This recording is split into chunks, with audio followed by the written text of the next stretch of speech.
I'm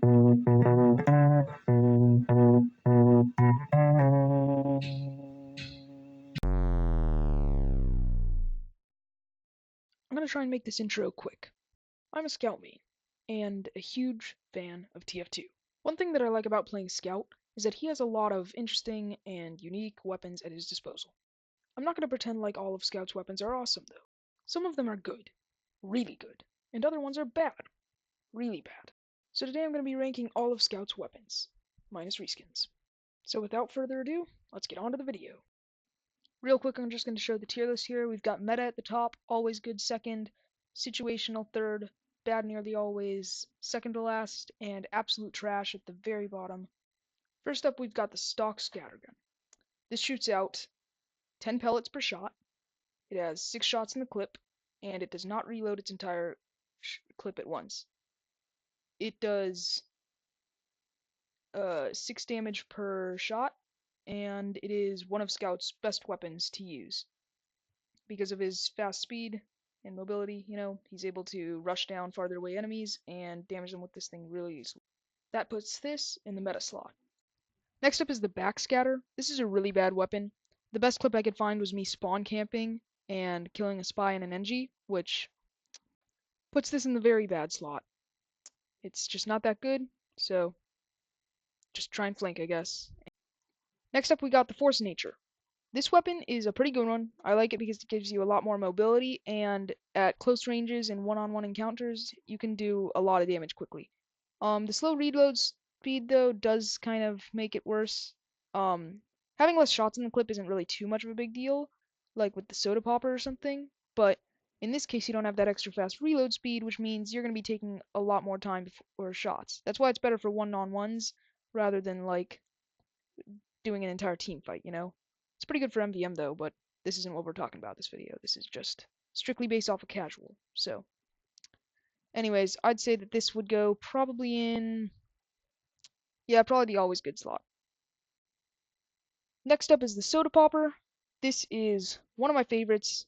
It's basically the force of nature, but you get rid of the knockback, and there's no difference to the damage or anything like that, or the amount of pellets per shot.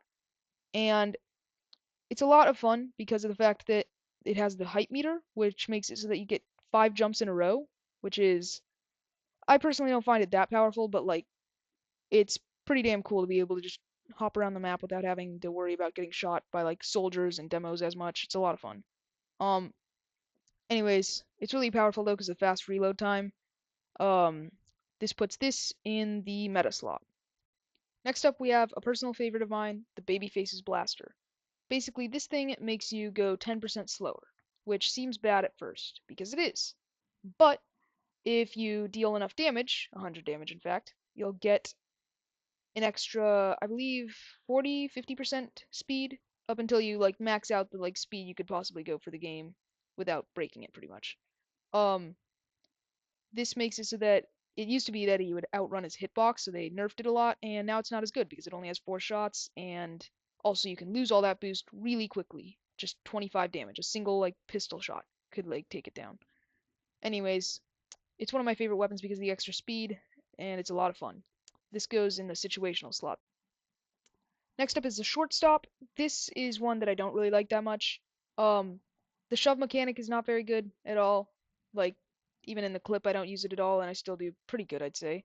Um, it goes really well with this one weapon, the Criticola, because you can pester enemies from a longer range really good.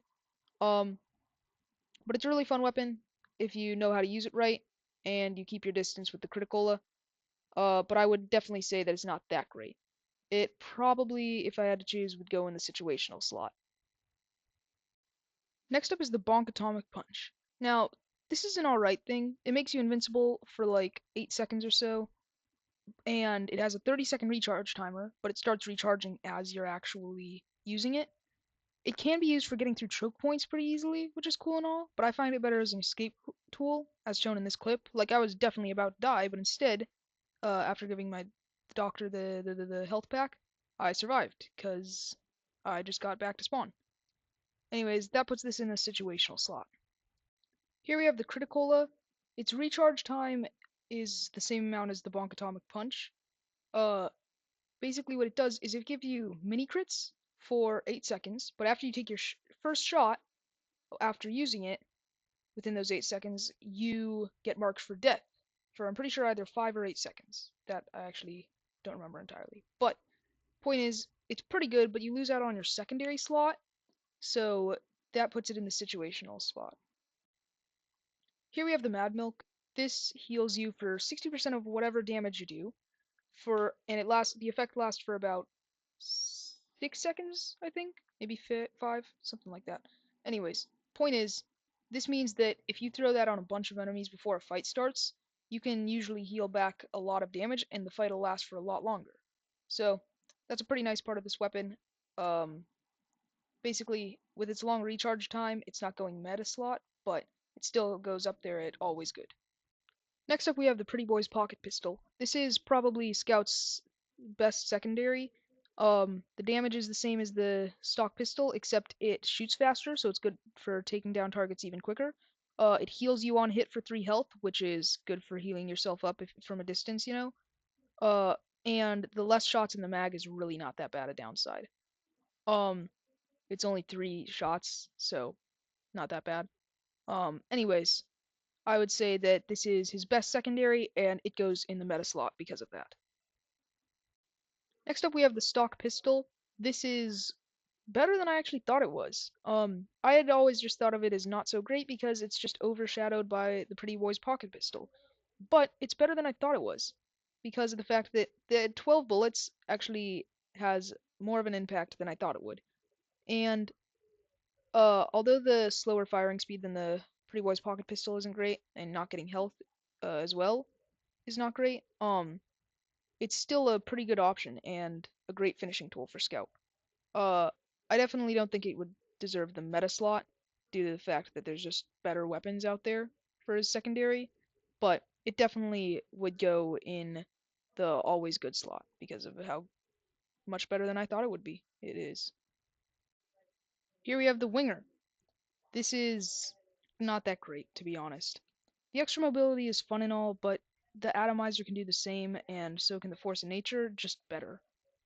It has only 5 shots in the clip, which even with its slight damage bonus is not that great. Um, I would say that it's kind of good for finishing, but it's still not like that great because you don't have enough shots. That's about all there is to it. It's probably his worst secondary, but it's situational because of the extra mobility. Next up, we have the Flying Guillotine. This one I really like. It does a decent bit of damage, 45 on hit, and it has bleed damage for like 6 seconds, I think, after. It's definitely not his best secondary due to the fact that there's just some better ones out there, but with only a 5-second recharge time, it's pretty fast in comparison to some other recharge time for items. Sandman. What? Who said that? Anyways, I just really like it. It's hard to hit your shots, so not the greatest, but if you're good at aiming the projectile, you know, then it's pretty good. So I would put that in the always good slot because of all that. Here we have the Sandman. I don't like this. It's a bad weapon. Possibly Scout's worst weapon, in fact. Has a ball that slows them for a tiny bit. Does like 15 damage, 45 for a critical hit, which is still a tiny amount. Um, and you lose 15 health. Like like you just only have a maximum of like 110 health. That's literally all there is to this, and it is probably Scout's worst weapon. This goes in the absolute trash tier. Next up, we got the Phantom War. This is another not so great weapon, but it's definitely better than our last one. The thing is, it does way less damage than the stock bat, like a pitiful amount of damage.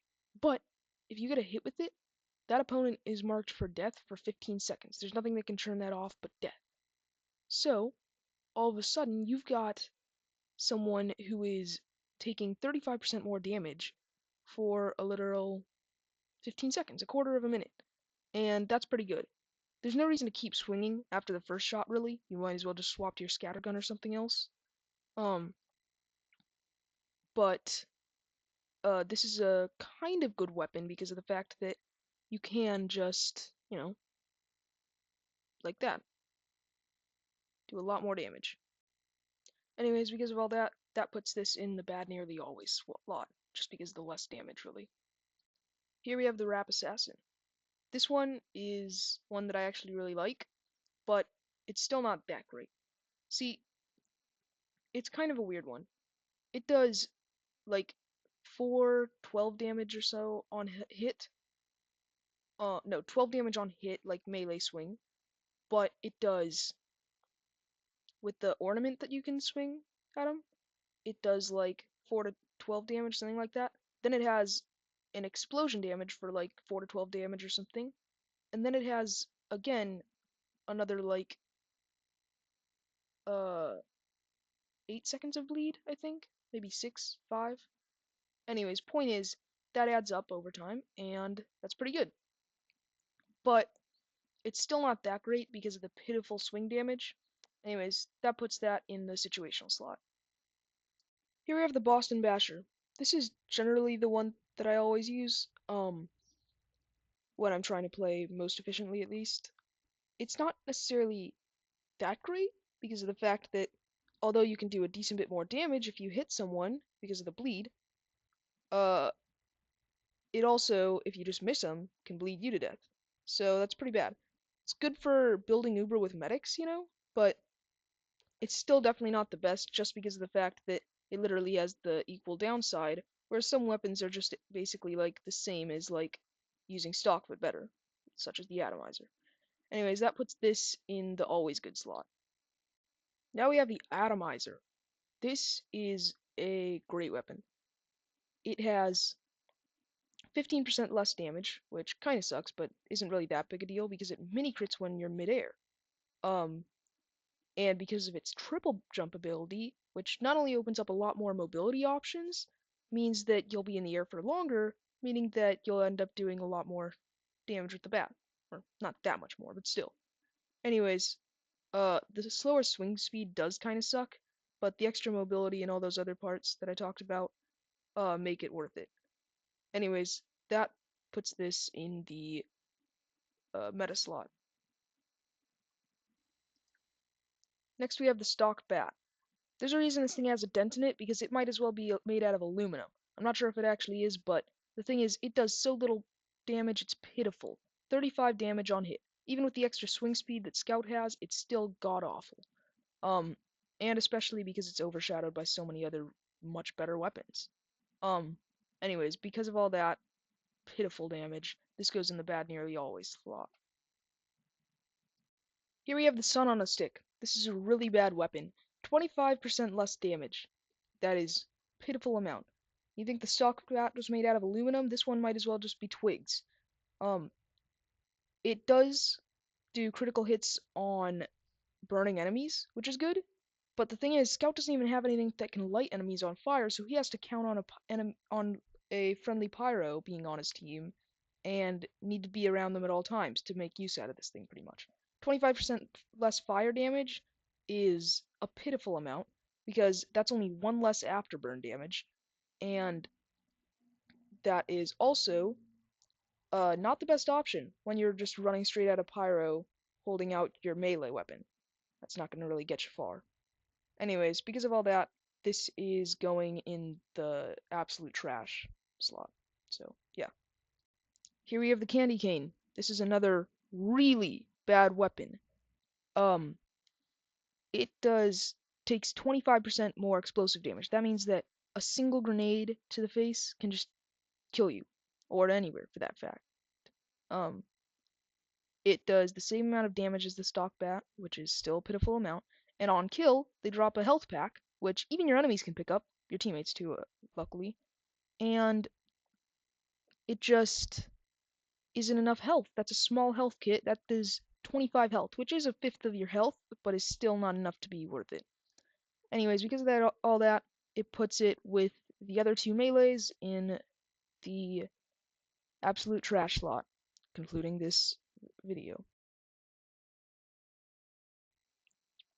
Well, thanks for watching, guys. I appreciate you watching the video. It really helps out. I try to upload semi-regularly, about once per month if I can. Um, and about once per week for smaller videos. Almost forgot to mention that. Anyways, that's about it, guys. See ya.